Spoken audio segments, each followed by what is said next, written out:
Olivia turned off her phone screen. The bright filtered glow vanished, leaving only a dull reflection of her tired face in the dark glass. She looked at the vase on her marble desk. The roses she bought yesterday were already drooping, their petals curling with brown edges. They looked exhausted, just like her. Suddenly, Olivia grabbed the vase and dumped the flowers into the trash. "Why can't you just stay beautiful?" she whispered. In a world of perfect pixels, her reality felt like a broken, fading mess. The next morning, Olivia placed a new bouquet on her desk. These roses were different. They were made of high-quality silk and plastic, glowing with a permanent, vibrant crimson. No brown edges, no drooping stems, and no need for water.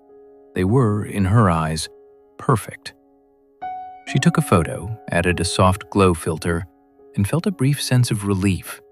Finally, something in her life wouldn't fade away. Suddenly, there was a gentle knock at the door. It was Mr. Bennett, the elderly gardener who had looked after her family's backyard for decades. He walked in carrying a small, weathered terracotta pot. Inside was a tiny, common daisy he had found growing through a crack in the pavement. Without saying a word, he placed the humble daisy right next to Olivia's expensive plastic roses. Olivia looked at the two. The contrast was almost painful. The daisy was small, its petals were slightly uneven, and it looked fragile against the bold, indestructible silk flowers. "Why did you bring that here, Mr. Bennett?" Olivia asked, leaning back. "It looks so ordinary compared to these." The old man didn't answer immediately. Instead, he took a small spray bottle from his pocket. He leaned over and carefully began to mist the plastic leaves of the silk bouquet. He watched the water droplets slide off the synthetic surface, pooling uselessly at the bottom of the vase. Olivia watched him, her brow furrowed in confusion. "Mr. Bennett, those aren't real. You don't need to water them," she said, letting out a small, dry laugh. The old man stopped and turned to her. His eyes were calm and kind. "I know they aren't real, Olivia," he whispered. "I was just checking to see if they could feel the water. I wanted to see if they knew it was raining." He then turned his attention to the tiny daisy, gently touching its petal. "This little one is thirsty. It knows when it's being cared for. But your beautiful roses, they don't know you're even here." Olivia gestured toward the silk roses with a proud smile. "Look at them, Mr. Bennett. They are radiant.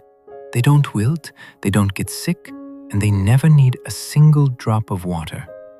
They are perfect, just like the lives I see on my feed every day. No mess, no pain, just endless beauty." The old man stayed quiet for a moment, looking at the vibrant red silk. Then he spoke softly. "Olivia, do me a favor. Close your eyes and touch them." Olivia obeyed. She ran her fingers over the smooth, cold surface of the plastic stem and the stiff fabric petals. "It feels clean," she said. "Now," the old man whispered, "touch the little daisy." As Olivia moved her hand to the tiny flower, her expression changed. She felt the cool moisture on the leaves. She felt the slight, velvety texture of the petals. Most of all, she felt how fragile it was. One wrong move, and it would bruise. Mr. Bennett sighed gently. "You see, Olivia, the silk rose is beautiful because it cannot die, but it also cannot live. It has no scent to give the wind. It has no nectar for the bees. It never grows, and it never changes. It is stuck in a single moment forever." He looked into her eyes. "A lot of people today want to be like that plastic rose. They want a life with no flaws, no aging, and no sadness. They post pictures of a world that doesn't breathe. but the cost of that perfection is high. When you choose to be plastic, you give up the ability to feel. You give up the chance to grow. Olivia looked down at her hands. The silk rose suddenly felt heavy and lifeless, like a beautiful lie. "The daisy is imperfect," the old man continued. "It has tiny spots. It will eventually fade and return to the earth. But right now, in this very second, it is breathing. It is reacting to the sun. It is alive. Which one would you rather be? A perfect statue that feels nothing? Or a living soul that has the courage to be imperfect?" Olivia stared at the two flowers. For the first time in a long time, she didn't want to take a photo. She just wanted to breathe. Olivia sat down slowly, her eyes fixed on the tiny, uneven daisy. A heavy silence filled the room, the kind of silence that makes you finally hear your own thoughts. "I've spent so much time trying to be like those silk roses, Mr. Bennett," she whispered. "I hide my mistakes. I edit out my sadness.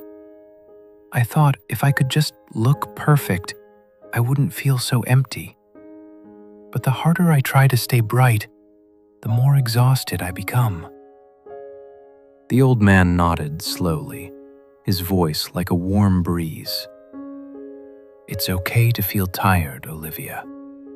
And it's okay to wither a little. You see, a real flower is beautiful not because it lasts forever, but because it gives everything it has to the world while it's here. Its brown edges are just proof that it has lived, that it has felt the sun and survived the wind."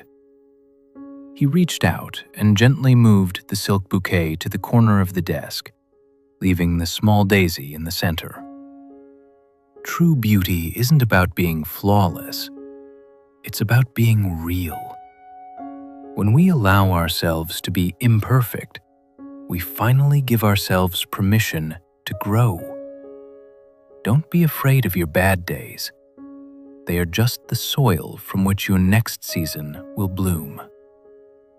Olivia took a deep breath. For the first time, she didn't reach for her phone.